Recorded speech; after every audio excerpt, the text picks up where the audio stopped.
Et je crois que Dieu a une parole pour nous. La parole que nous allons partager ce matin est une question. Nous l'avons vu au premier culte. Es-tu prêt pour des résultats? Point d'interrogation. Et je crois que à la fin, tu sauras si tu es prêt ou pas. Alléluia. Est-ce que tu peux demander à ton frère, es-tu prêt pour des résultats? Amen. C'est important de porter des fruits. C'est important d'avoir des résultats en tant que chrétien. Alléluia. Vous savez, lorsque Dieu a fait la création, Dieu est exigeant. Il a béni l'homme et il a imposé une demande sur la capacité de l'homme. Il a dit, sois fécond. Sois fécond. J'ai dit, donc, sois est un verbe impératif qui impose donc une demande sur la capacité de l'homme. Lorsqu'on dit à quelque chose sois, ça veut dire que la chose doit être et n'a pas d'autre choix que d'être. Alléluia. La Bible dit sois fécond. Ça, c'est Dieu qui parle à l'homme. Donc, Dieu impose à l'homme quelque chose qu'il doit être. Donc, la fécondité n'est pas une option, c'est une obligation. Réussir, porter des fruits est une obligation. Cela est important. Beaucoup de gens pensent que ce n'est pas obligatoire de porter du fruit. Non, c'est obligatoire. Parce que Dieu a dit au départ, sois fécond, multiplie, remplis la terre, assujettis toutes choses et domine. Ce sont des commandements. Ce n'est pas négociable. Quand tu deviens un enfant de Dieu, tu dois être fécond. La fécondité n'est pas seulement la reproduction des enfants, la fécondité intellectuelle, psychique, fécondité au niveau du caractère, fécondité au niveau de l'âme, fécondité à tous les domaines, dans tous les domaines de ta vie. Tu as besoin d'être fécond. Est-ce que tu peux dire Amen? Voilà pourquoi je crois que 2012 est une année où tu dois porter du fruit. Tu dois porter des résultats parce que Dieu s'attend à ce que tu portes des résultats. Dis Amen. Luc 13, versets 6 à 9, notre première lecture. Luc 13, versets 6 à 9. Alléluia. Luc 13, 6 à 9, je lis la parole.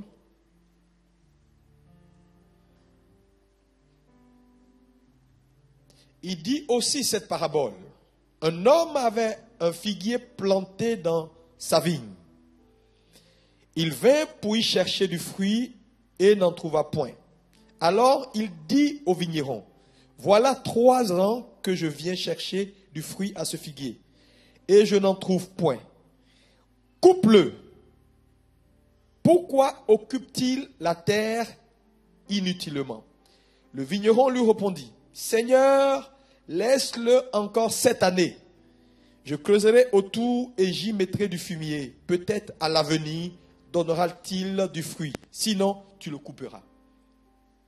C'est une parabole qui est pleine de sens et qui doit amener chacun d'entre nous à réfléchir. Il dit Seigneur. Donc, le maître est celui qui a la vigne. Nous sommes les figuiers plantés dans sa vigne. Les vignerons, ce sont ceux qui, bien sûr, élevés en autorité, veillent sur nos âmes, comme les pasteurs. La Bible dit, chaque année, le maître venait pour chercher du fruit sur le figuier. La première année, il est venu, il n'a pas trouvé de fruit. La deuxième année, il n'a pas trouvé de fruit. La troisième année, il fait ce commentaire qui est grave. Il dit, coupe-le et jette-le dehors. Le vigneron dit, s'il te plaît, maître, donne-nous encore cette année, 2012. On va essayer de creuser autour, de mettre du fumier, d'apporter la parole, d'enseigner, de consoler, pour voir si, à l'avenir, il portera du fruit. Sinon, on le coupera. Vous voyez, donc, il y a un certain nombre d'enseignements importants, d'abord, que je veux souligner en introduction. La première chose que nous pouvons remarquer dans ce test, c'est que le Dieu que nous servons est un Dieu qui poursuit des résultats et qui cherche des résultats. Est-ce qu'on peut dire Amen? Dieu est un Dieu de résultats. Est-ce qu'on peut répéter avec moi? Dieu est un Dieu de résultats. Chaque année, il vient pour voir s'il peut avoir quelque chose. Donc Dieu cherche toujours quelque chose. Dieu est un Dieu de résultats.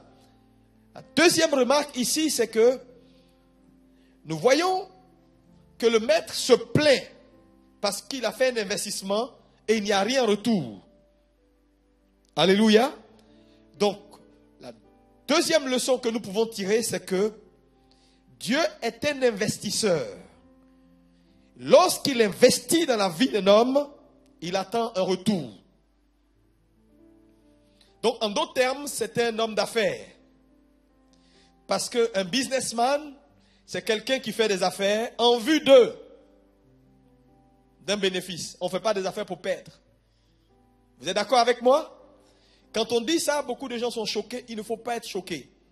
Dieu fait un business. Quand il investit, il attend un retour. C'est ça le business, dans la définition. Il ne faut pas être choqué. Alléluia. Donc, Dieu poursuit des objectifs. Dieu poursuit des intérêts. Dieu ne poursuit pas des amitiés. C'est important d'écrire cela. Dieu ne poursuit pas des amitiés, Dieu poursuit des intérêts. Donc le fait d'être devenu chrétien aujourd'hui, né de nouveau, assis dans l'église, ne doit pas te faire perdre de vue que Dieu, le Dieu que tu sers, est un Dieu qui poursuit des résultats et non une amitié. Il ne nous a pas sauvés juste parce qu'il voulait avoir des amis, mais il nous a sauvés parce qu'il attend de nous quelque chose. Est-ce que quelqu'un peut dire amen très fort?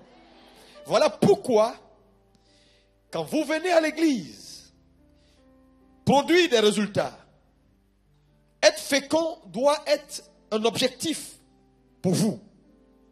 Si 2 ans, 3 ans, 4 ans, 5 ans, 10 ans dans une église, votre vie ne change pas, vous devez vous inquiéter.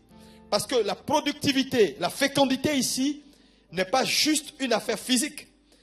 Elle doit toucher votre esprit, elle doit toucher votre âme, elle doit toucher votre corps. La Bible dit Jésus grandissait en statut, en grâce et en sagesse. Donc à tous les niveaux, il doit avoir croissance. Est-ce que quelqu'un peut dire amen? De même que spirituellement, tu avances. Sur le plan de l'âme, il faut également une croissance. Et au niveau de ton âme, il y a un certain nombre de choses que Dieu ne veut plus voir. Et lorsque ces choses partent de ta vie, c'est une croissance. C'est des résultats. Au niveau de ton corps également, bien sûr, Dieu a besoin qu'il y ait un changement sur le plan matériel dans ta vie. Donc, Dieu attend des résultats de toi. Est-ce que tu peux dire amen? Troisième remarque que nous pouvons faire à partir de ce test, c'est qu'on voit le maître dire au vigneron: coupez-moi ce figuier parce qu'il occupe la place inutilement. Donc Dieu veut maximiser. Dieu est un Dieu qui n'aime pas perdre le temps avec ce qui occupe la place inutilement. Pourquoi? Parce que Dieu tient compte de l'espace pour maximiser. Ça veut dire, Dieu n'a rien à voir ou n'a rien à faire avec les gens qui occupent la place inutilement, qui sont assis dans les églises et qui viennent chauffer les bancs, mais qui n'apportent rien. Être dans une église, être assis et ne pas apporter en termes de résultats est quelque chose qui n'intéresse pas le Seigneur. Il dit, le figuier occupe la place inutilement. Il faut le couper parce que quelque chose d'autre à la place m'aurait apporté. Je prie Dieu que Dieu ne te coupe pas.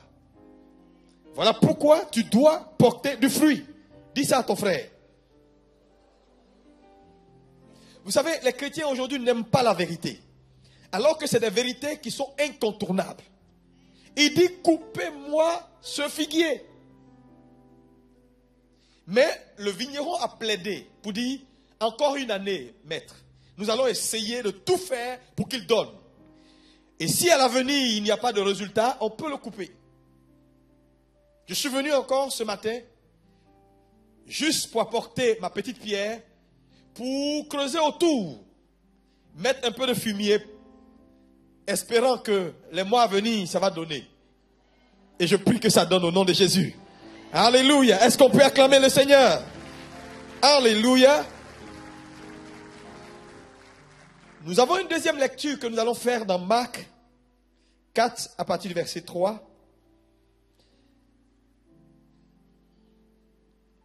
C'est une parabole également que vous connaissez bien. Il dit, écoutez, un semeur sortit pour semer. Comme il semait, une partie de la semence tomba le long du chemin. Les oiseaux vinrent et la mangèrent. Une autre partie tomba dans un endroit pierreux où elle n'avait pas beaucoup de terre. Elle leva aussitôt parce qu'elle ne trouva pas un sol profond. Mais quand le soleil parut, elle fut brûlée et sécha, faute de racines. Une autre partie tomba parmi les épines. Les épines montèrent et l'étouffèrent, et elle ne donna point de fruits. Une autre partie tomba dans la bonne terre. Elle donna du fruit qui montait et croissait, et elle rapportait 30, 60 et 100 pour un. Puis il dit que celui qui a des oreilles pour entendre, entende. Lorsqu'il fut en particulier, ceux qui l'entouraient avec les 12 l'interrogeaient sur les paraboles. Il leur dit, c'est à vous qu'a été donné le mystère du royaume de Dieu. Mais pour ceux qui sont dehors, tout se passe en parabole, afin qu'en voyant, ils voient et n'aperçoivent point.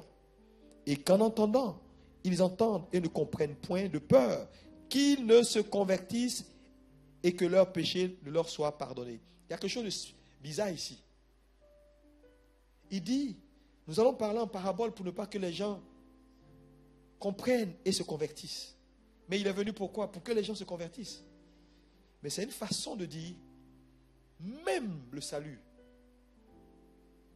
n'est pas gratuit. Ça veut dire, c'est trop facile de parler de Jésus et quelqu'un qui n'a pas envie de croire. Il y a un minimum. Tu dois donner ta foi pour avoir le salut. Donc ce n'est pas gratuit. Il y a quelque chose que tu donnes, qui est ta foi. Il faut que tu acceptes. Donc c'est une façon de dire que il faut que ceux qui vont arriver au salut soient des gens qui aient compris et accepté. C'est pourquoi il dit, on parle en parabole pour ne pas qu'ils comprennent et qu'ils soient sauvés. Alléluia. Il leur dit encore, vous ne comprenez pas cette parabole. Comment? Et là, c'est très important. Comment donc comprendrez-vous toutes les paraboles? Ça veut dire que la parabole que nous venons de lire est le fondement de ou la clé de compréhension des autres paraboles. Le semeur sème la parole. Les uns sont le long du chemin où la parole est semée. Quand ils l'ont entendu, aussitôt, Satan vient et enlève la parole qui a été semée en eux. Les autres, pareillement, reçoivent la semence dans des endroits pierreux. Quand ils entendent la parole, ils la reçoivent avec joie. Donc tu vois, la deuxième catégorie reçoit la parole. La première catégorie ne comprend rien du tout, Satan prend. Eux, ils la reçoivent d'abord avec joie, mais ils n'ont pas de racines en eux-mêmes. Ils manquent de persistance. Et dès que survient la tribulation ou une persécution à cause de la parole, ils trouvent une occasion de chute. D'autres reçoivent la semence parmi les épines. Ce sont ceux qui entendent la parole, mais en qui les soucis de ce siècle, la séduction des richesses et l'invasion des autres convoitises étouffent la parole et la rendent infructueuse. D'autres la reçoivent, la semence, dans la bonne terre. Ce sont ceux qui entendent la parole, qui la reçoivent et portent du fruit 30, 60 et 100 pour 1, c'est-à-dire 100%. Alléluia. Est-ce que quelqu'un peut dire Amen? Donc, il explique ici ce que c'est ou ce que veut dire cette parabole. Et donc, dans cette parabole, nous pouvons faire un constat. Nous avons 4 catégories de terre. Le premier, c'est la terre au bord du chemin. Est-ce qu'on peut répéter ensemble la terre au bord du chemin? Deuxième, c'est la terre où il y a des pierres. Troisième, c'est la terre avec les épines. Quatrième, c'est la bonne terre. Mais ces 4 types de terre représentent 4 types de cœurs dans l'église. C'est-à-dire, tu ne trouveras pas une cinquième catégorie. 4 types de cœurs ou 4 types de chrétiens dans ces derniers jours. Les chrétiens qui ont un cœur qui ressemble à un cœur comme le bord du chemin. Les chrétiens qui ont un cœur qui ressemble à un cœur où il y a beaucoup de pierres. Les chrétiens qui ont un cœur qui ressemble à un cœur rempli d'épines. Les chrétiens qui ont un cœur qui est la bonne terre ou la terre de qualité qui produit. Donc vous allez voir que dans ces 4 types de cœurs qui représentent 4 types de chrétiens de ces derniers jours, c'est seulement la dernière terre, la terre de qualité, la bonne terre qui a pu porter du fruit ou qui a pu donner des résultats. Pourquoi? Ça également, c'est des choses qu'on peut voir plus tard. Mais nous constatons ici que les 3 catégories de terre, les premières, n'ont pas donné de résultats, n'ont pas pu porter du fruit. Alors que c'est le même semeur et la même parole. Donc, même semeur, même parole, résultats différents. 3 n'ont pas produit, une seule catégorie de terre a pu produire. Maintenant, lorsqu'on observe ces 3 premières catégories de terre qui n'ont pas produit, quel a été le problème pour que ces terres-là, qui représentent des cœurs ou des types de chrétiens, qu'est-ce qui a fait que ces chrétiens-là n'ont pas pu porter des fruits ou donner des résultats dans leur vie? La première remarque, c'est que la première terre, la Bible indique la première terre comme étant le bord du chemin. Donc ce type de cœur-là, c'est un cœur qui ressemble au bord du chemin. Et qu'est-ce qui caractérise le bord du chemin? C'est le bruit, c'est les va-et-vient. Et le bord du chemin est un endroit public. Un endroit où tout le monde entre, tout le monde sort, tout le monde passe. Et donc, les cœurs qui ressemblent à cet endroit sont des cœurs où tout le monde entre, tout le monde sort. C'est les types de chrétiens vagabonds qui se promènent d'église en église. N'importe qui entre dans leur vie, n'importe qui sort de leur vie. Ça fait pas spirituel d'être à droite, à gauche, au centre. Beaucoup de gens pensent que ça fait spirituel d'être dans toutes les veillées, dans toutes les conférences de Paris. C'est faux. Ça ne fait pas du tout spirituel. Il faut rester attaché. Lorsque Jésus a eu besoin de faire son entrée à Jérusalem, il n'a pas eu besoin de prendre n'importe quelle sorte d'anneau. Mais il a insisté pour dire, j'ai besoin d'un anneau qui est attaché. Il dit, allez dans la ville, vous trouverez un anneau attaché devant une porte. Ça veut dire qu'il a une adresse. Si le propriétaire demande, dites le maître en a besoin, ça veut dire que l'anneau avait un propriétaire. Quel est ton propriétaire? Demande à ton voisin. Alléluia. Parce qu'il y a trop de chrétiens aujourd'hui qui n'ont pas de berger et qui se promènent de gauche à droite au centre. Ça ne fait pas spirituel. Pour que Jésus fasse son entrée à Jérusalem, il n'a pas eu besoin de n'importe quel anneau. Alors que dans la ville, il y avait d'autres anneaux qui étaient libres, qui se promenaient, qu'on chassait, qui mangeaient n'importe où, qui allaient n'importe où. Et qui se moquaient éventuellement de l'anneau qui était attaché. Mais le jour de l'entrée à Jérusalem, celui dont Dieu a eu besoin, c'est l'anneau attaché. Et je vais vous le dire, le jour que l'église va faire son entrée dans la nouvelle Jérusalem, c'est seulement avec les anneaux attachés. C'est pourquoi si tu es là et tu es un chrétien, à gauche, à droite, au centre, on te trouve dans toutes les conférences de Paris, il faut que tu arrêtes. Tu as une église, tu as un pasteur, il faut être fidèle. J'ai dit, et je le répète, quand une femme donne naissance à un enfant, Dieu ne remplit pas le sein de la voisine pour lui donner à manger, mais il remplit le sein de la mère. Ça veut dire, si Dieu vous a donné un père, Dieu mettra en lui tout ce qu'il vous faut. Est-ce qu'on peut acclamer Jésus?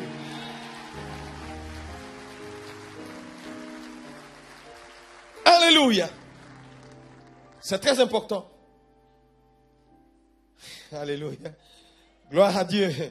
Donc c'est important. La première chose que nous pouvons remarquer, cette terre-là, il n'y a pas de compréhension. Donc le manque de compréhension peut amener un homme à ne pas porter de fruits. Cet homme a reçu la semence. L'ayant pas compris, les oiseaux du ciel l'ont enlevé. Deuxième catégorie de terre qui n'a pas produit, on dit, il y avait des pierres. Donc la semence, bien sûr, cet homme a reçu la parole avec joie. Mais faute de racines, puisqu'il y avait des pierres en bas, lorsque le soleil est apparu, la semence a séché et elle est morte. Donc ce type de chrétiens, c'est les chrétiens qui viennent à l'église, qui sont apparemment fidèles, mais qui sont incrédules. Ils sont assis dans l'église 10 ans, mais ne croient rien du tout. Parce que la pierre, le symbole de l'incrédulité. Tu sais, tu peux me dire, je crois. Les résultats que tu portes sont la preuve que tu ne crois pas. La Bible est scientifique. Elle ne ment jamais. Un homme fait toujours ce qu'il croit. Quand tu vois un homme qui ne fait pas quelque chose, ça veut dire qu'il ne croit pas la chose. Il peut dire tout ce qu'il pense. Quand un homme croit quelque chose, il finit toujours par le faire. Mais tu vas voir que la plupart des chrétiens ne respectent pas la Bible parce qu'en réalité, ils ne croient pas la Bible. Quand tu dis à des jeunes filles, on ne sort pas avec des garçons quand on n'est pas marié, pourquoi elles le font? Parce qu'elles ne croient même pas ce que tu dis. Tout simplement. Je dis, un homme finit toujours par faire ce qu'il croit. Donc, beaucoup de gens sont assis dans nos églises, mais ne croient pas la parole. C'est pourquoi vous allez voir que quelqu'un peut être assis dans une église, 6 mois après, 1 an, 2 ans après, quand Dieu le bénit, il disparaît de l'église. La bénédiction l'emporte. Mais regardez dans ce cas de terre, on dit la semence a été tuée par quoi? Par le soleil. Depuis quand le soleil tue une plante? Alors que dans le phénomène de la photosynthèse, pour ceux qui ont fait les sciences naturelles, le soleil fait quoi? Est destiné à aider la plante à pousser. D'où vient que ce qui est destiné à aider détruit. Donc dans ce cas de terre, si les pierres ne sont pas ôtées, c'est ta bénédiction qui te tue. Et je prie Dieu pour que ta bénédiction ne t'emporte pas. Et voilà l'une des raisons pour lesquelles beaucoup de gens sont assis dans nos églises, rien n'arrive de bon dans leur vie. Pourquoi? Parce que Dieu te connaît. Il sait que s'il te bénit, malgré les pierres, c'est la bénédiction là qui va te tuer.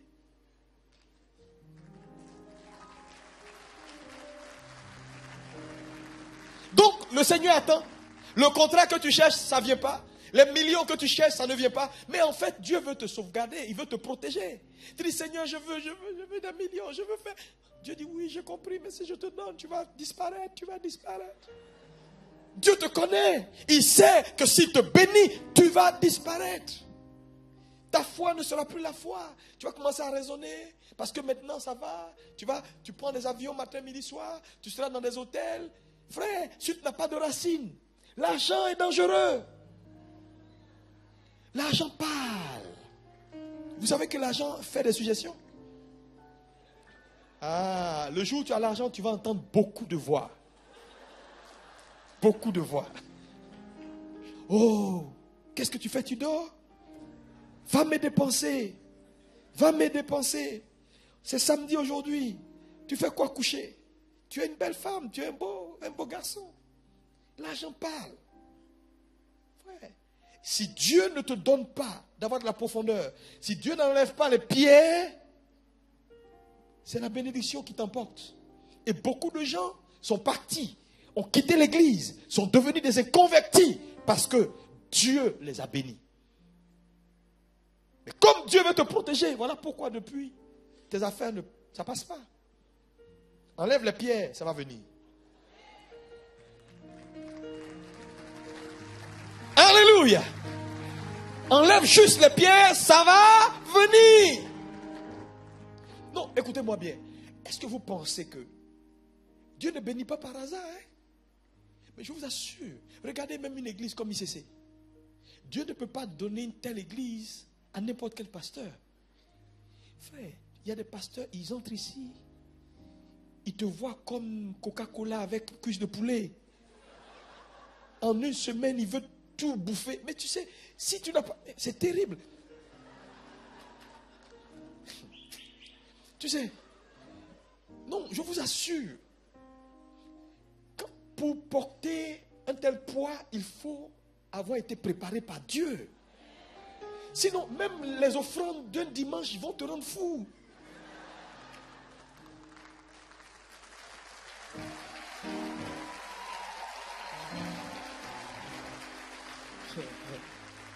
Si vous voyez certains pasteurs, depuis ils ont 50 membres, ça ne change pas. Dieu les connaît. Dieu les connaît. Tout le monde n'a pas le cœur de Dieu.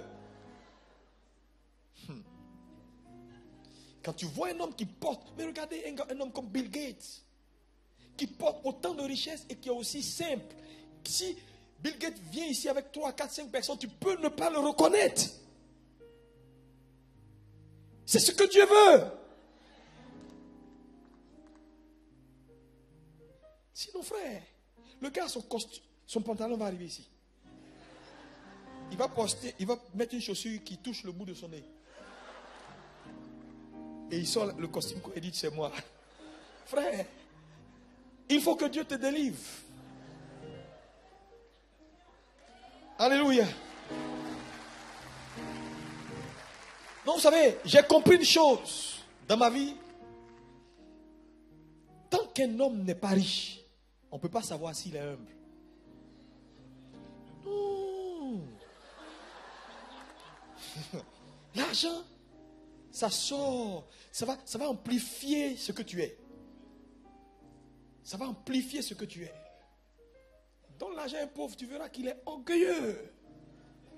Très orgueilleux. Les gens sont dans l'église là, tu les vois prier. À toutes les réunions de prière, ils sont là. Réunion des enfants, ils sont là. Réunion des anciens, ils sont là. Réunion des bébés, ils sont là. C'est parce que ça ne va pas. Tu crois qu'il est consacré? Dieu n'a qu'à le bénir. Tu verras s'il est consacré. Il va trouver des excuses pour ne plus venir aux réunions. Pasteur, tu sais, j'avais un contrat, on m'a appelé. Il ne vient plus. Donc, quand un homme a de la richesse, que Dieu a béni un homme et tu le vois assis à l'église, sérieux avec les affaires du Seigneur, il faut avoir de la révérence pour cette personne. Alléluia. Troisième catégorie de terre. Donc ici, la deuxième catégorie, qu'est-ce qui a fait le problème? Le manque de profondeur. Est-ce qu'on peut dire quoi? Le manque de profondeur. La troisième catégorie de terre, on dit les épines. Ce cœur-là ressemble à un cœur avec plein d'épines. Les soucis de ce siècle. La poursuite des richesses du monde ont fait que cet homme n'a pas pu produire, ou cette terre n'a pas pu donner des résultats. Et ici, qu'est-ce qui a fait le problème? C'est un manque de discipline. Parce que cet homme n'a pas su situer ses priorités. Il a poursuivi l'alimentaire au lieu du nécessaire. C'est un manque de discipline. Manger et boire n'est pas tout. Ça vient en seconde position. Après qu'on ait trouvé Dieu. C'est pourquoi il n'y a rien dans la vie d'un homme qui doit prendre la place de Dieu. Même pas ton travail. Même pas ton travail. C'est bon de travailler. Mais c'est quand on a trouvé Dieu qu'on s'épanouit. Alléluia. Première catégorie de terre. La première catégorie de terre. Nous avons dit, ce qui a fait que cette terre n'a pas produit ou n'a pas donné de fruits, c'est quoi? Le manque de compréhension. La Bible dit, la semence est tombée. Cet homme a placé cette semence-là dans un cœur qui ressemblait à quoi? Au bord du chemin. Donc là où un homme place sa semence, détermine la considération, la compréhension qu'il a de la semence. Donc le manque de sérieux ou le manque de considération de ce qu'on met entre tes mains détermine ou explique si tu comprends réellement la chose. Parce que ce qu'un homme ne comprend pas, il ne traite pas ça avec sérieux. Et quand tu regardes aujourd'hui la façon dont l'Église ou les chrétiens en général traitent la parole de Dieu, tu peux juste tirer cette conclusion, ils ne comprennent pas de quoi il s'agit. Donc la première chose, raison pour laquelle cette terre n'a pas produit, c'est un manque de compréhension. Cette personne a dévalorisé ce qu'elle a reçu. Elle a jeté ça quelque part sur une terre qui ressemblait au bord du chemin. Elle n'a pas su valoriser ce qu'elle a. Et donc la façon dont un homme tient ce qu'il a peut te révéler s'il comprend ou pas. C'est un manque de compréhension que de dévaloriser quelque chose que tu as en tes mains, qui en réalité a de la valeur. Que fais-tu de la parole? Ton attitude face à la parole détermine la compréhension que tu as de cette parole. Et c'est ce qu'un homme valorise qui se révèle à lui. Ce qu'un homme dévalorise sort de sa vie. Tu ne pourras jamais comprendre ce que tu ne considères pas. Jamais. Et le manque de compréhension fait que les oiseaux du ciel viennent, c'est-à-dire les esprits impurs, et ils te prennent ce que tu as de plus important. Ils te volent la semence. Beaucoup de gens viennent dans... Tu ne peux pas être dans une telle église pendant des années et ta vie ne porte pas de fruits. Il y a un problème quelque part. Et ce matin, je veux que tu identifies réellement là où se situe ton problème. Ça peut être un manque de compréhension de ce qui se fait. Tu peux être dans un environnement sans savoir même ce de quoi il s'agit. Tu n'es pas ici, c'est par hasard. Est-ce que tu peux dire amen?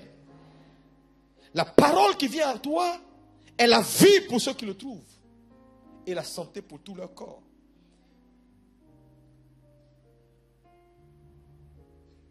La négligence est un signe de manque de compréhension. Cet homme a reçu la parole, n'a pas pris cette parole avec révérence et donc n'a pas compris cette parole. Et ce manque de compréhension a fait que sa vie n'a pas été productive. La Bible déclare que vous comprendrez, vous connaîtrez la vérité et la vérité vous affranchira. Mais en réalité, ce n'est pas une connaissance intellectuelle. C'est vous comprendrez la vérité. C'est ce qu'un homme comprend qui affecte sa vie. Dites amen. Parce que vous savez, un homme ne croit pas ce qu'il ne comprend pas. Et ce qu'un homme croit, il finit par le faire. Et ce qu'un homme fait, il finit par le devenir. Donc c'est une chaîne. Ce que tu comprends, tu le crois toujours. Ce que tu crois, tu le fais toujours. Et ce que tu fais, tu le deviens toujours. Donc la compréhension est à la base du manque de productivité dans la vie de plusieurs. Ça, c'est la première catégorie de terre. Dites amen. La deuxième catégorie de terre, la Bible dit, cette terre avait des pierres. Mais avant d'arriver à là, je vous ai parlé de Bill Gates tout à l'heure. Par exemple, si Bill Gates vient à Paris, il sera toujours Bill Gates. N'est-ce pas? Quel que soit là où tu mets Bill Gates s'en sortira. Pourquoi? Parce que la richesse de Bill Gates n'est pas d'abord ce qu'il a, mais c'est d'abord ce qu'il a compris. Donc on peut tout enlever à un homme dans la vie, mais on ne peut jamais lui prendre ce qu'il a compris. Et quand on a compris, on peut reproduire ce qu'on nous a appris. Voilà pourquoi la compréhension n'est pas négociable. Est-ce que quelqu'un peut dire amen? Alléluia. Le problème de la France n'est pas un problème de richesse. S'il n'y a pas d'hommes comme Bill Gates en France, ce n'est pas parce qu'il n'y a pas autant d'argent en France. C'est un problème de compréhension. Bill Gates a compris des choses que ceux qui vivent en France n'ont pas encore compris. Donc, si ces personnes arrivent à la compréhension, ils auront des résultats. La compréhension est par niveau. C'est pourquoi tu peux parler avec quelqu'un, tu lui poses une question sur le même sujet, il te dit autre chose. Tu te dis, mais le pasteur a prêché tout à l'heure, il ne s'agissait pas de ça, mais lui, c'est ce qu'il a compris. Souvent, c'est incroyable. Je prêche comme ça, je peux parler par exemple sur la foi. Je pose la question à une jeune dame. On a parlé de quoi aujourd'hui à l'église? Elle dit, ah non, vraiment, Jésus revient bientôt, pasteur, vraiment. Je dis, hé, ma soeur. Mais en fait, c'est son niveau de compréhension. Donc, la compréhension est par niveau. Alléluia. Plus élevé est ton niveau, plus de résultats tu portes. Il y a des gens qui ont un niveau basique de la compréhension. Je prie Dieu qu'en cette année 2012, tu élèves ton niveau de compréhension. Dites Amen. Mais cela va dépendre par cet acharnement à avoir de la considération pour ce que tu reçois, à donner du temps à ce que tu reçois, parce que ce à quoi tu ne donnes pas du temps, tu ne peux pas comprendre. C'est pas possible. Alléluia. Gloire à Dieu. Amen. Est-ce que quelqu'un est béni? Donc ton niveau de compréhension détermine ton niveau de productivité. Quand on lit 1 Corinthiens 13 verset 11, il dit quoi? Quand j'étais enfant, je parlais comme un enfant. Je pensais comme un enfant, je raisonnais comme un enfant. Maintenant, ça c'est du passé. Donc vous pouvez comprendre qu'ici, nous avons 3 niveaux de compréhension. Ta façon de parler révèle ton niveau de compréhension. Ta façon de penser révèle ton niveau de compréhension. Ta façon de raisonner, d'interpréter les événements révèle ton niveau de compréhension. Si je parle avec toi, 5 minutes, 10 minutes suffit pour que je sache à quel niveau tu es. Qu'est-ce qu'il faut te dire? Est-ce qu'il faut que je continue ou pas? C'est pourquoi, sincèrement, quand tu es un pasteur, tu viens à mon bureau, il faut faire très attention quand tu parles. Parce que les 10 minutes qui suivent, tu es déjà passé au scanner. Non, vous savez, on ne peut pas cacher sa nature pendant longtemps. Parce que j'ai des questions que je peux te poser qui vont faire sortir ce que tu crois et ce que tu penses. Et je saurai. Ta façon de parler, parce que la façon de parler, les paroles d'un homme sont teintées de son homme intérieur. Alléluia. Tu vois des gens quand ils parlent, oh mon Dieu, terre à terre. On dit, mon frère, ça va? Que penses-tu de la crise européenne? Ah non, vraiment, je ne comprends pas. Pourquoi l'Irak, la Syrie? Mon frère, la crise européenne, il est en Syrie. Tu peux comprendre qu'il ne comprend rien du tout dans l'affaire. C'est comme j'ai posé la question un jour à un frère. J'ai dit, la crise israélo-palestinienne. Il dit, ah non, non, cette histoire-là, depuis le temps de Jésus, c'est là jusqu'à aujourd'hui. Moi, je ne sais même pas. C'est où la Palestine? Il ne comprend rien du tout. Quand il a commencé, je savais qu'on arrête en même temps. Oui? Donc, la façon de parler révèle le niveau de compréhension. Ta façon de penser, ta façon d'interpréter, de raisonner, révèle également ton niveau de compréhension. Il faut que tu élèves ton niveau de compétence. Dis à ton frère, élève ton niveau de compétence. Que ton niveau de compréhension change. Alléluia. Cela va t'apporter de la productivité.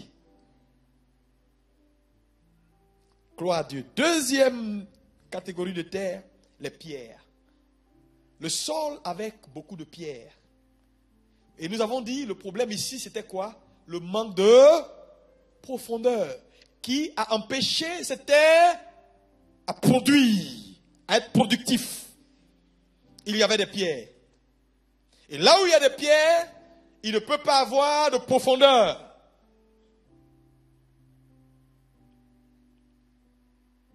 C'est un gros problème que nous avons dans l'église. Je vous assure, c'est un gros problème que nous avons dans l'église. Beaucoup de gens sont superficiels. Manquent de profondeur. Interprètent les choses de façon superficielle et ne veulent pas aller en eau profonde. Jésus l'a dit à Pierre, il dit, va en eau profonde. Parce que c'est en eau profonde que les bonnes choses se trouvent. Si tu restes au bord de l'eau, tu vas pêcher des sardines. Si tu veux des gros poissons, va en eau profonde. Est-ce qu'il y a quelqu'un ici en 2012 qui a besoin de gros poissons? Ton amen ne me convainc pas de ta détermination. Est-ce qu'il y a quelqu'un qui a besoin de gros poissons? Où trouve-t-on les gros poissons? Dis à ton frère, va en eau profonde. Sinon tu auras des sardines.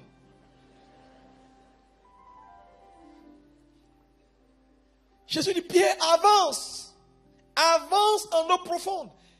Donc ici, c'est la profondeur. Cette terre n'avait pas de profondeur. Donc, bien que le monsieur ait reçu la parole avec joie et ait commencé à porter ou à avoir des racines, les racines n'ont pas pu aller en eau profonde. N'ont pas pu aller en profondeur parce qu'il y avait des pierres.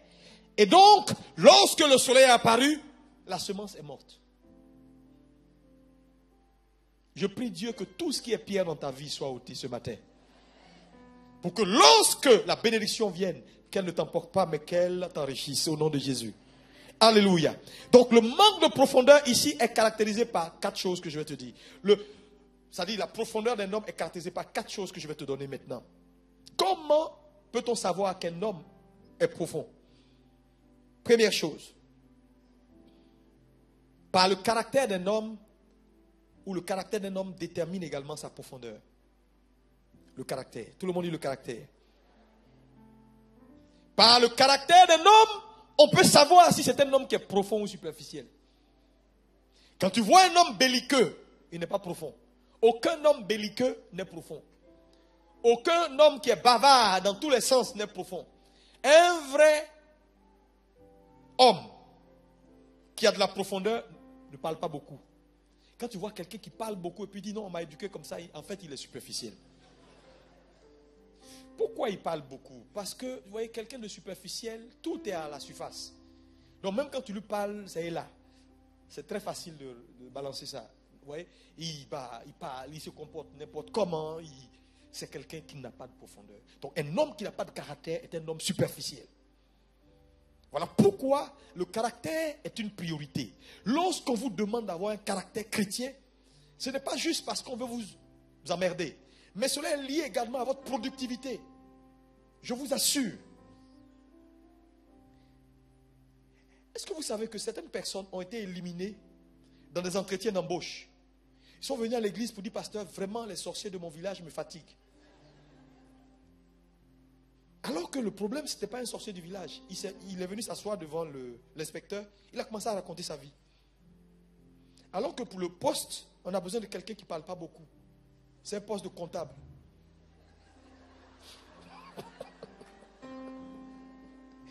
Alléluia. Et il est en train d'insulter les parents au village pour dire non, les sorciers, pasteur, il faut que tu pries pour moi. J'ai senti dans la salle même que les sorciers étaient là. Ce n'est pas une affaire de sorcier. Tu vois que par ton mauvais caractère, tu peux fermer des portes et empêcher ta vie de produire des résultats. Donc le caractère révèle également la profondeur d'un homme.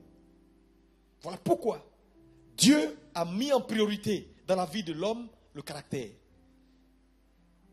Quand Dieu a fait l'homme, il n'a pas d'abord donné à l'homme le pouvoir. Le pouvoir est venu en seconde position. La première chose que Dieu a donnée à l'homme, c'était le caractère. C'était la ressemblance et l'image. Et la conséquence, c'était la domination.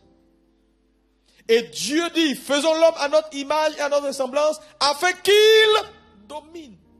Donc, afin qu'il ait la conséquence. Personne ne peut dominer sans avoir l'image et la ressemblance de Dieu. Mais qu'est-ce que nous avons fait aujourd'hui dans l'église? Nous avons mis la domination en haut, l'image et la ressemblance en bas, en deuxième position.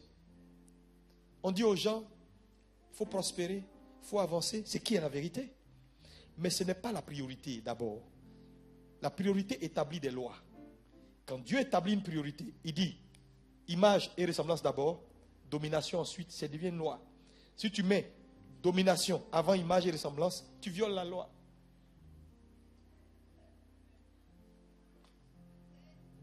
C'est pourquoi je veux vous dire, je suis honnête avec vous. S'il y a une chose que vous devez d'abord rechercher avant tout, c'est votre ressemblance à Dieu. Quand vous avez acquis cela, tout va suivre. Je dis, tout va suivre. Parce que si je vous pose la question maintenant à vous, qui fait confiance en Dieu dans cette salle? Sincèrement. Qui fait confiance en Dieu? Oh, mais il y a des mecs que je ne vois pas, ça m'inquiète. Qui fait confiance en Dieu? Tout le monde. Formidable. Est-ce qu'on peut dire formidable? Maintenant, moi, je te pose une question simple. Est-ce que Dieu te fait confiance? Le problème, la problématique, ce n'est pas nous, notre confiance en Dieu, mais lui, sa confiance en nous. Tu fais confiance en Dieu? Ok. Mais est-ce que lui te fait confiance? Donc, ce n'est pas ta confiance qui détermine l'affaire, c'est sa confiance en toi qui détermine tout.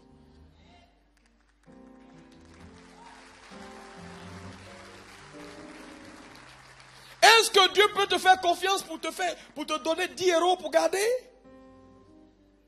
Il peut mettre sous ta garde 10 euros. Dieu peut le faire. Sinon, il y a problème. Je fais confiance en Dieu. Ok, tout le monde fait confiance en Dieu. Même le diable fait confiance en Dieu. Il sait que Dieu est puissant. Il le sait. Il sait qu'il est le Tout-Puissant. Il le sait. Mais Dieu ne lui fait pas confiance, lui. Non. Donc le caractère est important. Ça, c'est la première chose qui détermine la profondeur. Deuxième chose qui détermine la profondeur dans la vie d'un homme, c'est ses convictions. Quelle est ta conviction? Ta conviction, c'est ce que tu crois en tout temps. Par les convictions d'un homme, on peut savoir s'il est superficiel ou profond. Si. Les 3 enfants hébreux ont été très clairs. Ils ont dit au roi, vis éternellement. Dans tous les cas, notre Dieu nous délivrera. Mais même s'il refuse de le faire, ce n'est pas grave. Nous, on ne te servira pas. Ça, c'est de la foi. Ça, c'est de la conviction. Ils ont dit, nous croyons en Dieu pour nous délivrer. Nous croyons. Mais même si Dieu refuse, ce n'est pas grave. On l'aime toujours. On l'aimera pour ce qu'il est. Il faut que l'Église arrive à un point où les chrétiens ne suivent plus Dieu pour ce qu'il peut faire pour eux, mais qu'ils aiment Dieu parce qu'il est Dieu simplement. Parce que beaucoup de gens rétrogradent parce qu'à un moment donné, ils ont entendu ça de Dieu et ce n'est pas venu. Seigneur, tu m'avais promis et ce n'est pas venu. Tu m'avais dit j'allais avoir ça et ce n'est pas venu. Et il lâche la main du Seigneur. Ton amour pour Dieu ne doit pas être conditionné. Nous t'aimons, Seigneur, point. Tu donnes pas, nous t'aimons. Mais nous savons qu'il donne toujours. Alléluia. Gloire à Dieu. Donc, par tes convictions, on peut savoir si tu es un homme profond ou superficiel. Que crois-tu? J'ai dit la conviction, c'est ce que tu crois en tout temps. Mais il y a des gens qui changent chaque semaine de conviction. Aujourd'hui, il croit ça, demain, il croit autre chose. Tu parles avec lui, mon frère. On m'avait dit que tu es dans le pétrole, oui. 2 semaines après, il dit non, le pétrole là, moi je suis dans le riz maintenant. 6 semaines après, il dit non, tu sais, je sens que Dieu m'appelle au ministère pastoral. Tu dis, ah mon frère, finalement, tu es quoi et tu deviens quoi dans la vie? Ce n'est pas des hommes qu'on peut suivre parce qu'ils sont comme ça. Et un homme qui n'a pas de conviction établie dans le temps est un homme superficiel. Il peut dire ce qu'il pense, il est superficiel. Un homme profond a des convictions. Et des convictions qui demeurent.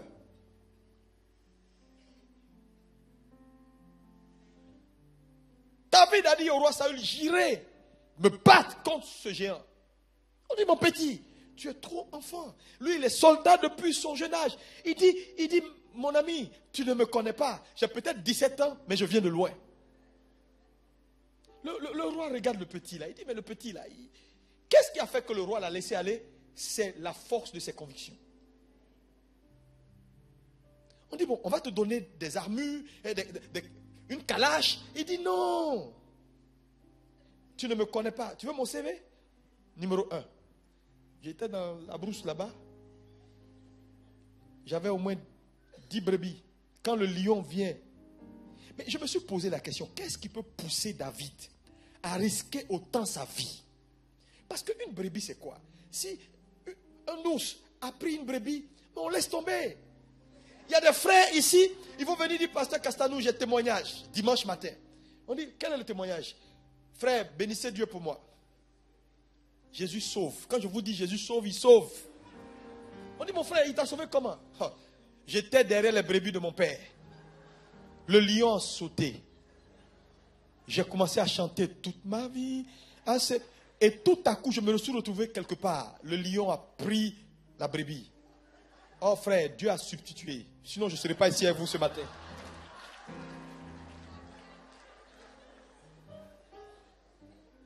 Acclamez le Seigneur. Ça, c'est un témoignage, ça? Mais frère, David n'a pas fait ça.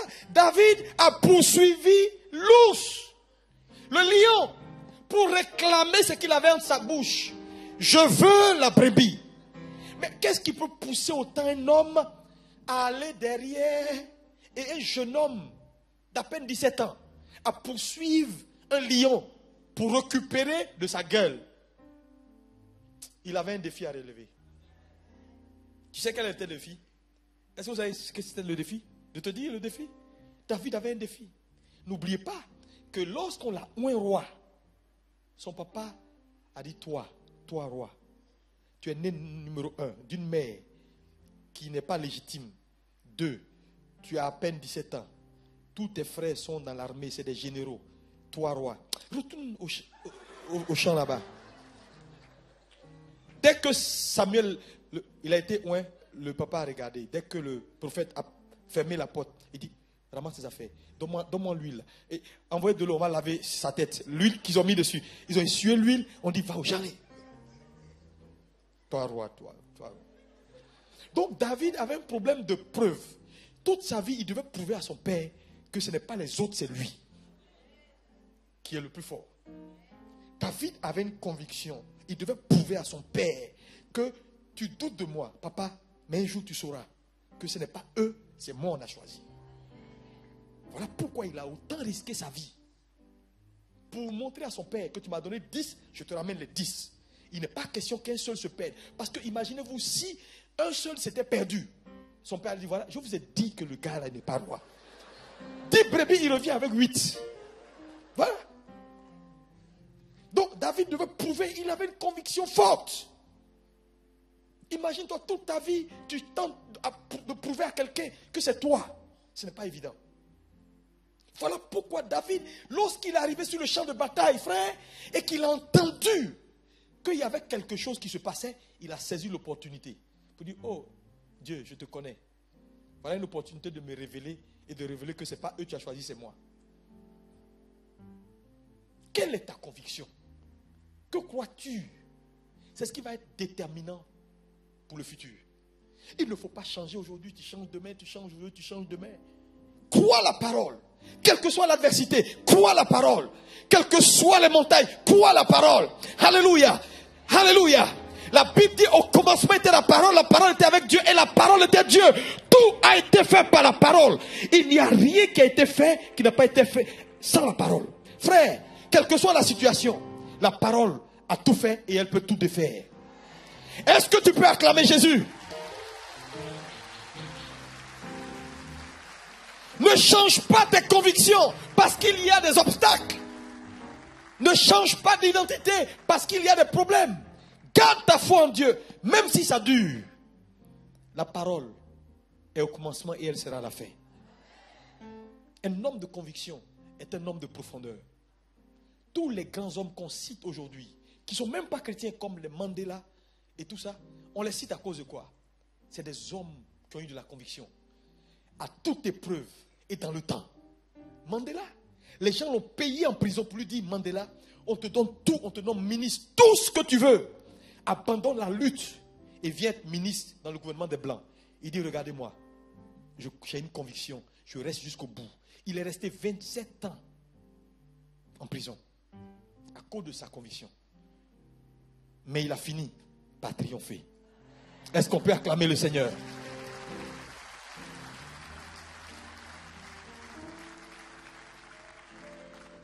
C'est important d'avoir de la conviction.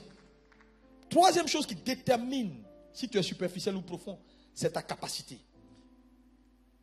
Qu'est-ce que tu es capable de porter? Quelle est ta superficie intérieure? Quel est ton volume? Il y a des gens qui ont un petit volume. Tout petit. 10 minutes de prédication, ils sont rassasiés.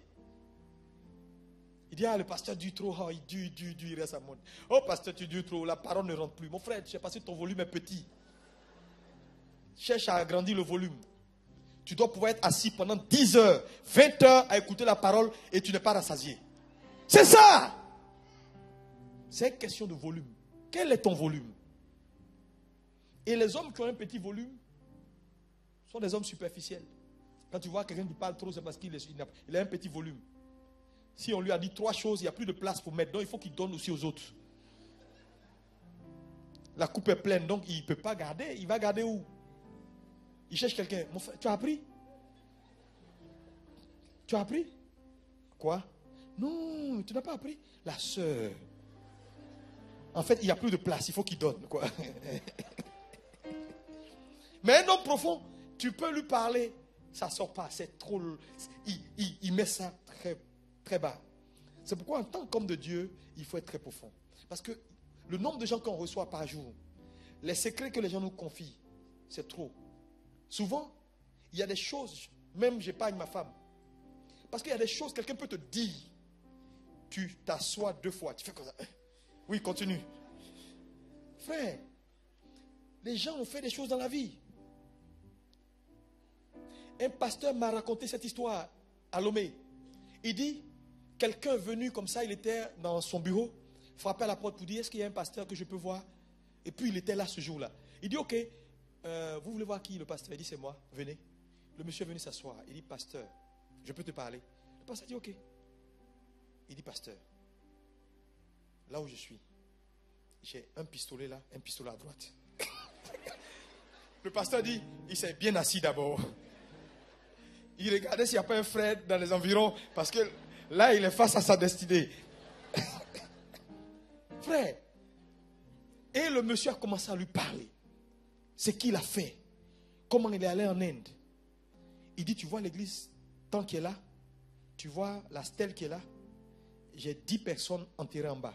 Tu vois ça, tu vois ça, tu vois ça. Pasteur, je veux venir. Là où je suis, à la maison où je suis, j'ai 2 valises remplies de... Il a dit combien de... Près de 5 à 6 millions d'euros. C'est là. Pasteur, je peux te déposer ça parce que je suis poursuivi.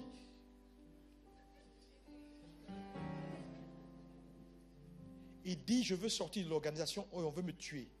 Et tous les biens qu'on m'a donnés dans l'organisation, ils veulent me prendre et moi je... Oh, mais il a dit des choses terribles. Le pasteur dit, il dit non, j'ai jamais eu peur de ma vie comme ça. Il dit, restait un peu, vraiment. Il dit, tremblait comme ça face au monsieur. Et le monsieur était serein.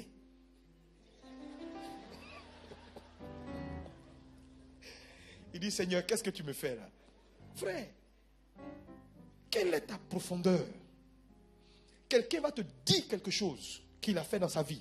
Si tu n'as pas de capacité, tu ne peux pas retenir ça. Vous êtes des chrétiens. Il vous faut avoir un volume. Même si Dieu veut déverser en toi, il va déverser comment? Parce que quand la coupe est pleine, la Bible dit l'huile s'arrête toujours. Il te faut de la profondeur. Dis à ton frère, augmente ta capacité à servir Dieu. Sinon, même si Dieu veut, il ne peut pas. Il n'y a pas de place. Trop de gens sont superficiels. Tout leur raisonnement superficiel, alimentaire. Tout ce qu'il fait, c'est d'abord manger et boire. Non. Il interprète tout par manger et boire. Non. 4e chose qui détermine la profondeur ou le fait qu'un homme soit superficiel, c'est ton engagement.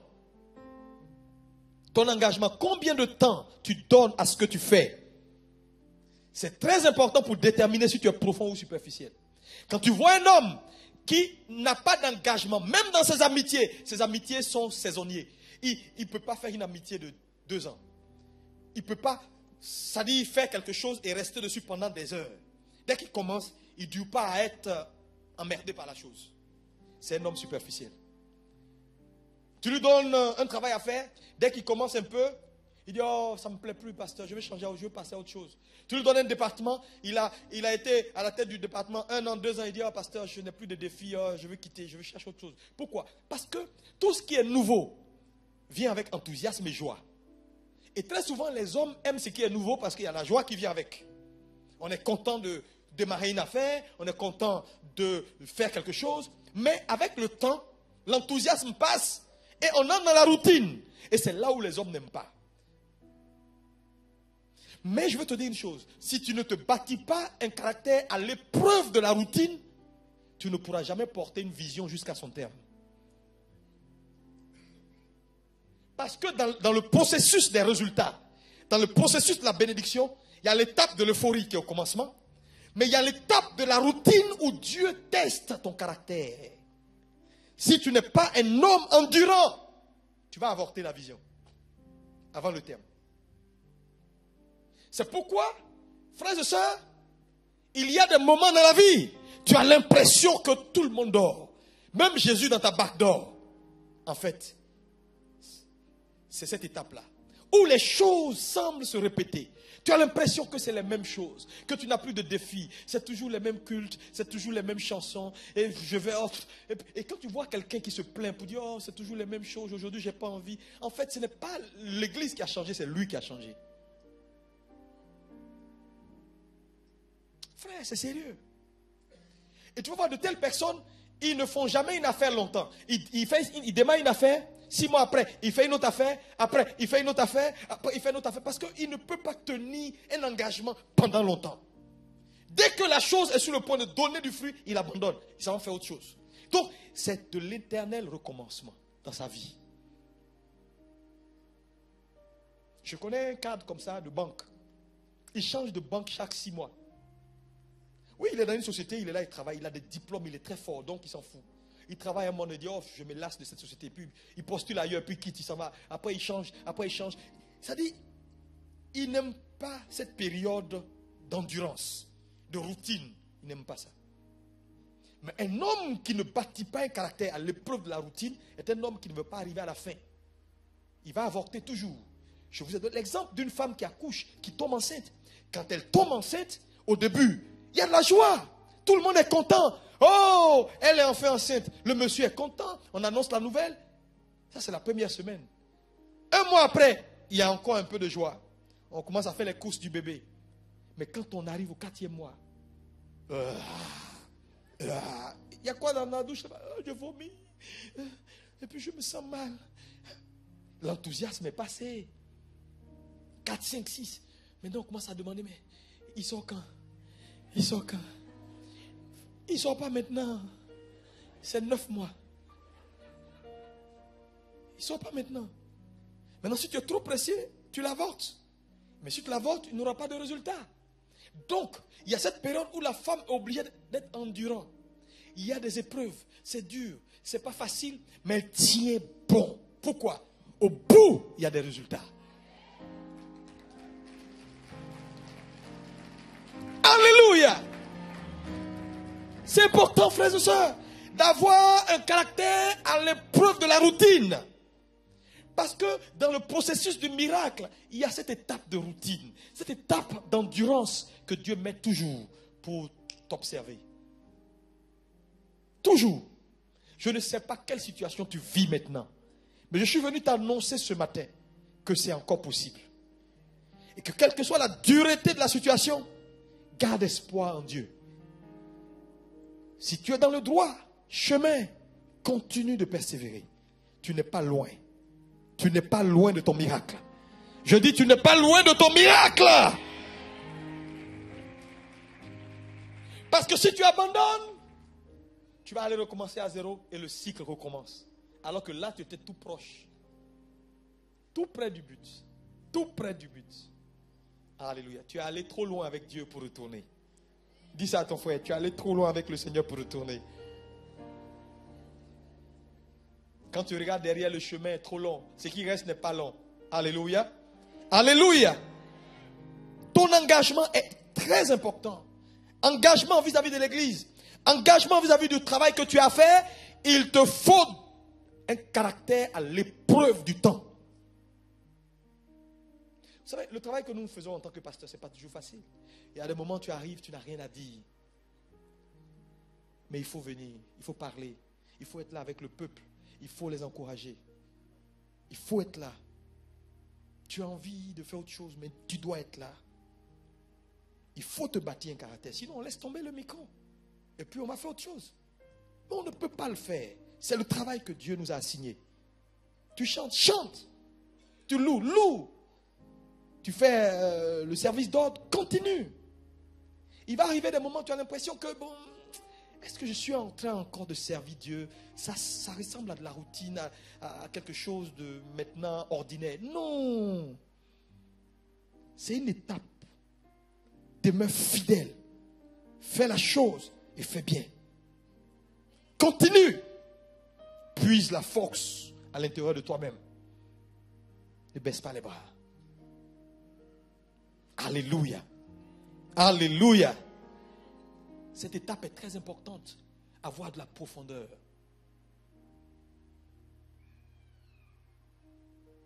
Qu'est-ce que tu as commencé comme affaire? Va jusqu'au bout. Même si les signaux que tu as maintenant ne sont pas bons. Ne dis pas non, j'ai commencé, mais les recettes ne vont pas bien. Continue. C'est une étape. Continue. Force. Si Dieu t'a envoyé, il est là. Il ne t'a pas abandonné. Dans la barque, c'était la même chose. Jésus a dit aux disciples, ok, j'ai fini, on a fini, je vais prier un peu à la montagne. Attendez-moi de l'autre côté de la rive, je viens. Ils prennent la barque au milieu de l'eau. Tout commence à bouger. Ils disent, on va mourir, on va mourir, on va mourir. Ils ont oublié la parole du maître. Attendez-moi de l'autre côté de la rive. Cette parole était suffisante pour qu'il ne meure pas. Parce que le maître n'a pas dit, allez mourir. Il a dit, attendez-moi à l'autre côté. Ça veut dire, c'est sûr. Qu'est-ce qu'il t'a dit? Accroche-toi à sa parole. Quand c'est difficile, accroche-toi à sa parole. Alléluia. C'est la même chose dans la barque. Lorsque Jésus dormait, les disciples sont venus pour dire, on va mourir. Maître, lève-toi, lève-toi. Il dit, mais homme de peu de foi, ma présence dans la barque est suffisante pour que personne n'ait d'inquiétude. Je suis venu te dire ce matin, même s'il dort, il est dans ta barque. J'ai dit, même s'il dort, il est dans ta barque. Donc pourquoi tu peurs? Pourquoi regarder à tout ce qui te distrait?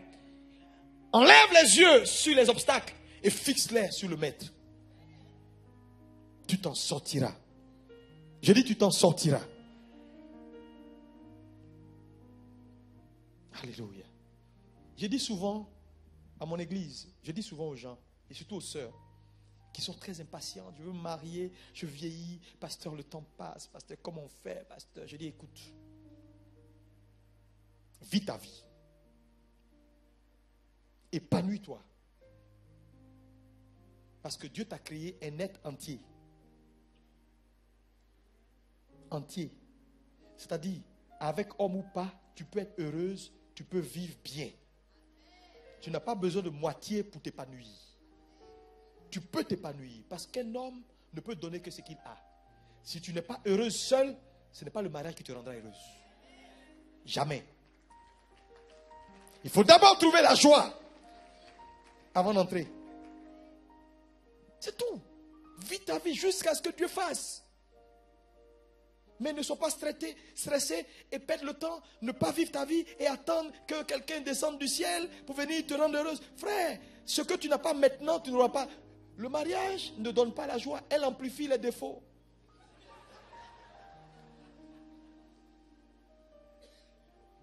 Tous tes défauts seront amplifiés dans le mariage. Le gars, tu le vois comme ça, mon frère. Dans le mariage, tu verras les choses que tu n'as pas vues. C'est maintenant qu'il faut trouver ton indépendance. C'est maintenant qu'il faut trouver le bonheur. Et quand tu entres, tu peux donner ce bonheur. Je leur dis toujours les mêmes choses. Vivez votre vie. Sois heureuse. Épanouis-toi. S'il vient, il est venu. Gloire à Dieu. C'est la même chose pour les hommes. Mais n'attends pas pour dire, oui, bon, tant que j'attends. Et souvent les gens disent ça, ils disent, quand je vais me marier, je serai heureux. C'est faux. Je serai heureux et puis je me marierai. Ou bien si j'ai beaucoup d'argent, je ferai ça pour le Seigneur. Frère, ce que tu ne peux pas faire quand tu n'as pas, tu ne le feras pas quand tu auras. Ou bien si on me paye bien, je vais beaucoup travailler. Non. Écoutez-moi bien.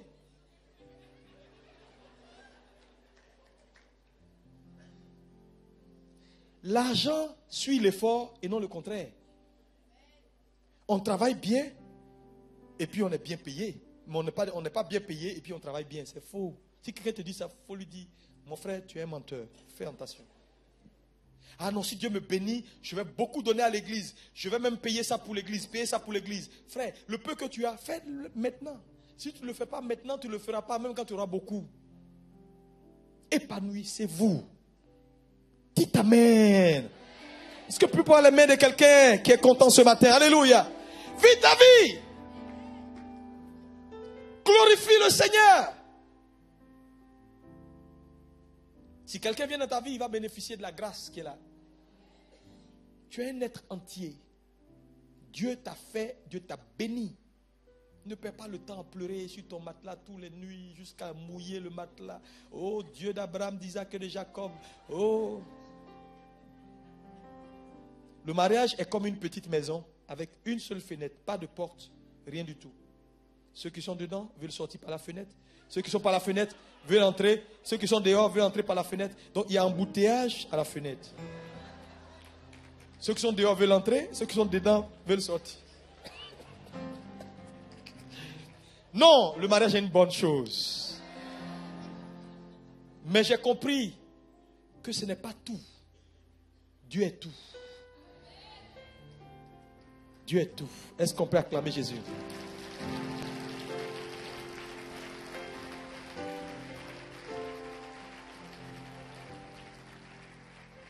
Troisième catégorie de terre. Qu'est-ce qui a fait que cette terre n'a pas produit? Le manque de discipline. La Bible dit, cette terre était envahie par des épines. Les soucis de ce siècle. Le manque de priorité dans notre marche avec Dieu. Beaucoup de gens, surtout en Occident, pensent souvent qu'il faut qu'on se réalise et après on verra Dieu. Donc toute leur vie, quand ils viennent en Europe, c'est d'abord chercher du boulot, avoir de l'argent, envoyer de l'argent en famille en Afrique, construire en Afrique. Et donc toute leur vie c'est ça. Ça bosse, 3 boulots, 4 boulots. Et puis Dieu en deuxième position. Non, ça c'est de l'indiscipline. Un manque de priorité. Dieu d'abord, le reste ensuite. Un homme qui n'a pas trouvé Dieu ne peut pas se trouver. Parce que c'est en Dieu qu'on se découvre. C'est lui qui nous a fait. La Bible déclare qu'il nous a fait à son image et à sa ressemblance. Aucun homme ne peut se connaître, se découvrir, savoir où il va et d'où il vient, sans avoir d'abord trouvé Dieu. Voilà pourquoi, si tu es là, ta consécration est comme ça, parce que il faut chercher à manger d'abord, courir. Tu sais, tes efforts personnels ne peuvent que te donner ce qu'un homme peut avoir. Mais si tu veux un surplus, il te faut une intervention surnaturelle. Et c'est en Dieu qu'il y a cette intervention. Parce qu'en réalité, ton salaire ne peut pas te satisfaire. Quel salaire? On ne peut pas servir Dieu avec un salaire. Tu seras toujours frustré quand il y a des dons à faire, quand il y a l'œuvre de Dieu à faire, tu seras toujours frustré. Mais il te faut Dieu pour te faire passer du moins au plus qu'abondant. Dieu. Mais d'abord, il faut trouver Dieu. Il faut rencontrer Dieu. Et lorsque tu as rencontré Dieu et qu'il devient ta priorité, tu verras que tout va suivre. Le boulot, l'argent, l'épanouissement total dans ta vie. Tu auras un contrôle conscient sur les voies de ta vie. Parce qu'il y a beaucoup de gens qui ne contrôlent rien dans ce qu'ils font. C'est d'autres personnes qui dirigent leur vie. Tu sais, si un homme dirige ta vie ou quelqu'un d'autre dirige ta vie, il va t'envoyer là où tu ne veux pas. Il faut être au volant de ta vie. Dis, je suis désormais au volant de ma vie. Avoir un contrôle conscient. C'est-à-dire, si certaines choses t'échappent. Par exemple, tu parles avec certains frères et disent, ah, mon pasteur, vraiment, aujourd'hui j'ai encore fumé. Mais vraiment, ça me dépasse. J'avais pas envie, mais je me sentais attiré comme ça, tu vois. Attiré comme ça. Je parlais en langue, mais bon, j'avançais quand même vers la cigarette.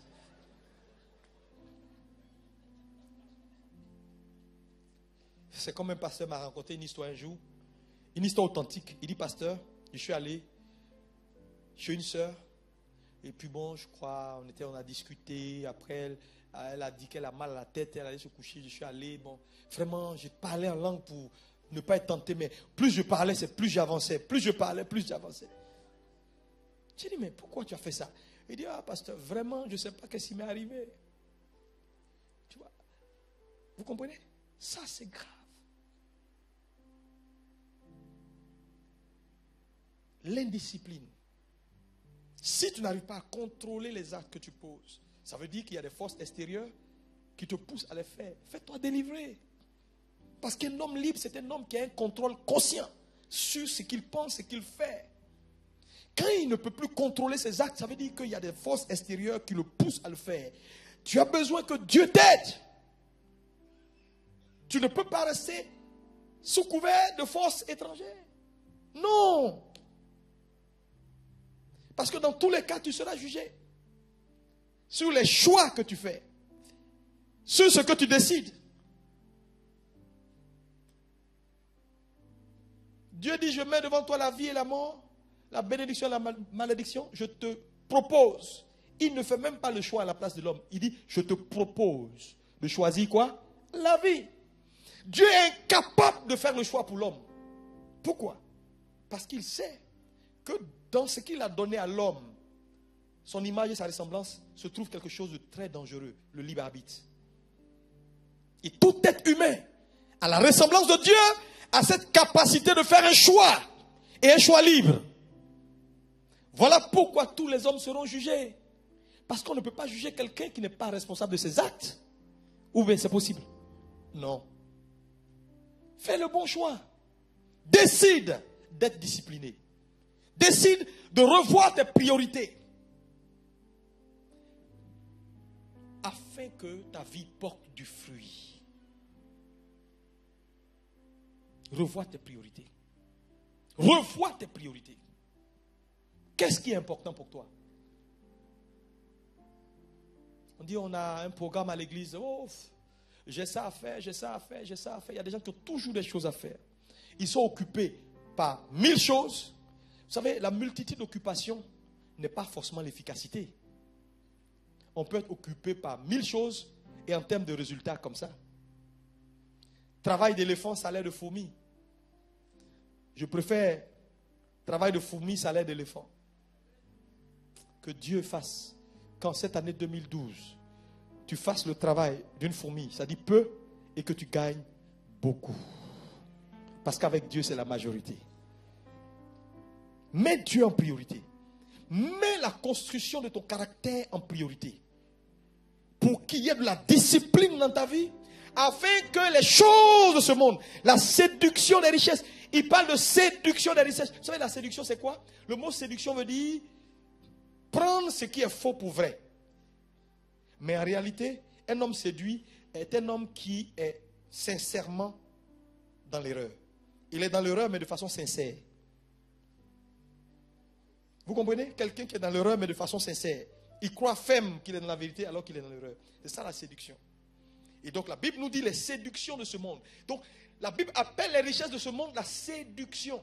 C'est-à-dire, ça te présente quelque chose qui n'est pas en réalité. C'est ce que le serpent a fait à Ève au départ. Il dit à Ève, regarde le fruit. C'est beau, non? Elle dit oui. Si tu manges, tes yeux s'ouvriront, tu seras comme Dieu. Donc il propose à Ève quelque chose qui n'est pas en réalité, qui ressemble à quelque chose qui n'est pas en réalité. Mais ce que le serpent proposait à Ève là, Dieu lui avait déjà donné ça. Elle était déjà comme Dieu parce qu'elle avait reçu la nature de Dieu. Vrai ou faux? Satan va toujours te proposer ce que Dieu t'a déjà donné. Mais Ève, en toute ignorance, a fait quoi? La séduction. Elle est allée, elle a pris le fruit, elle a mangé. La Bible dit, ses yeux se sont ouverts. Est-ce que Satan a menti à ce niveau? Il a dit la vérité. Parce qu'il lui avait dit, si tu manges, tes yeux s'ouvriront. Donc là, il avait dit la vérité. Maintenant, il lui dit, deuxième chose, il a dit, tu seras comme Dieu. Est-ce que Ève est devenue comme Dieu? Hein? Pourquoi tu dis non? Si, oui. Je te dis pourquoi oui. Quand vous lisez, Dieu est venu le soir, qu'est-ce qu'il a dit? Il dit, l'homme est devenu comme l'un d'entre nous. En ce qui concerne la connaissance du bien et du mal.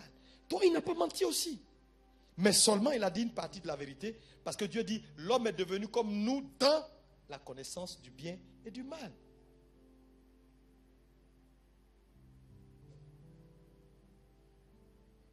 Mais le problème, c'est que ce que Dieu avait déjà proposé à l'homme, lui donnait d'être comme Dieu, d'avoir également la connaissance du bien et du mal, mais en plus, la capacité de faire seulement le bien et sans faire le mal. C'est ce que l'autre arbre ne donnait pas. L'autre arbre donnait seulement la connaissance sans la capacité de faire uniquement le bien sans le mal. Je ne sais pas si on me suit. Je peux reprendre parce que c'est très important ce que je dis là maintenant. Je termine avec ça. Il y avait 2 arbres. L'arbre de vie, l'arbre de la connaissance du bien et du mal. Les 2 au milieu du jardin. Dieu a fait exprès pour que ça n'échappe pas à l'homme. Et il y avait d'autres arbres dans le jardin. Et Dieu dit à l'homme, tu pourras manger de tous les arbres du jardin, sauf, donc excepté, moins, l'arbre de la connaissance du bien et du mal. Donc Dieu exclut seulement l'arbre de la connaissance du bien et du mal, n'est-ce pas?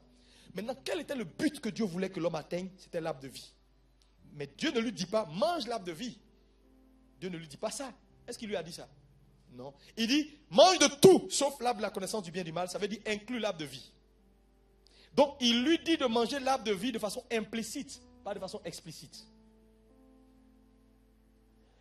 Ça va? Les choses souvent les plus importantes dans votre vie, Dieu ne vous les dira pas de façon explicite, il vous les dira de façon implicite. Pourquoi? Parce que Dieu veut toujours que l'homme arrive à lui par obéissance. Parce que s'il disait à l'homme, mange l'arbre de vie, tu vas devenir ça, c'est trop facile.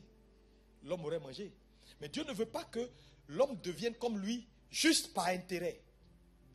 Mais que ça se fasse simplement par obéissance.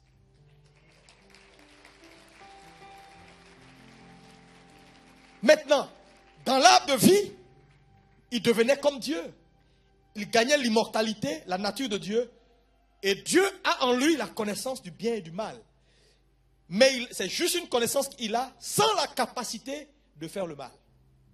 Voilà la différence. Il sait le bien et le mal, mais il a ce qu'il lui faut pour faire du bien seulement, sans jamais faire le mal. Dans sa nature. L'arbre de la connaissance du bien et du mal est juste un arbre qui donne la connaissance du bien et du mal, sans pouvoir te donner ce qu'il faut pour faire uniquement le bien sans le mal. L'homme, en mangeant l'arbre de la connaissance du bien et du mal, gagne ou devient comme Dieu dans la connaissance du bien et du mal. Mais le problème ici, c'est qu'il a la connaissance, mais il n'a pas ce qu'il lui faut pour faire uniquement le bien sans faire le mal. Donc, il pêche. Il tombe. Et actuellement, nous sommes dans la même position. Les choix que nous sommes en train de faire, soit vont nous donner l'immortalité, soit la mort éternelle. Ça veut dire, si Jésus revient maintenant, nous allons être transformés dans notre nature. Nous allons avoir l'immortalité. Nous avons la connaissance du bien et du mal. Mais désormais, la capacité de faire uniquement le bien sans jamais faire le mal. Parce que ce que Dieu fait aujourd'hui, c'est un tri définitif, une séparation éternelle entre le bien et le mal.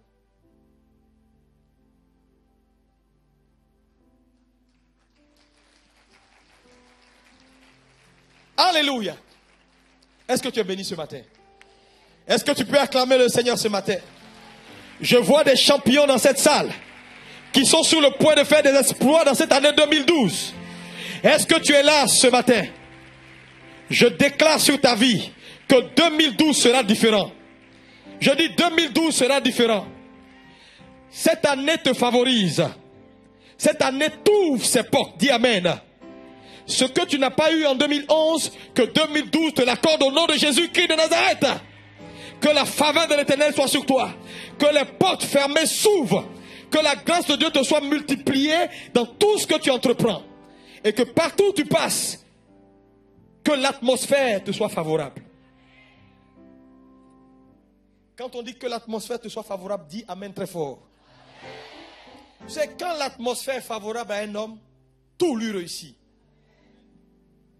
Parce que quand tu vois un homme qui échoue, c'est un élément de la nature qui s'est opposé à lui.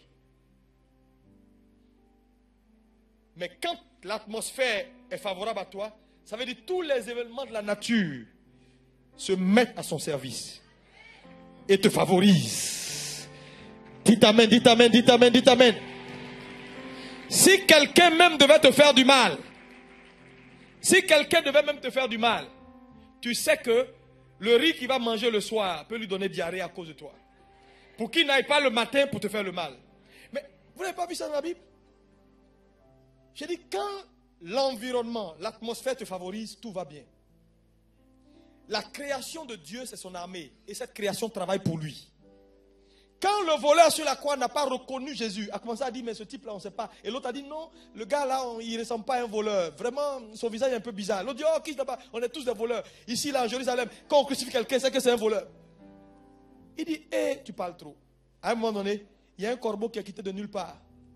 Pour dire, toi, tu as des yeux, tu ne vois pas. Tchic, tchic, tchic, a bouffé ses yeux. Pour dire, si Dieu t'a donné des yeux, c'est pour voir. L'autre a vu, toi tu ne vois pas. On va t'enlever ça pour ne plus que tu vois. Tu sais, je dis 2012 te favorise.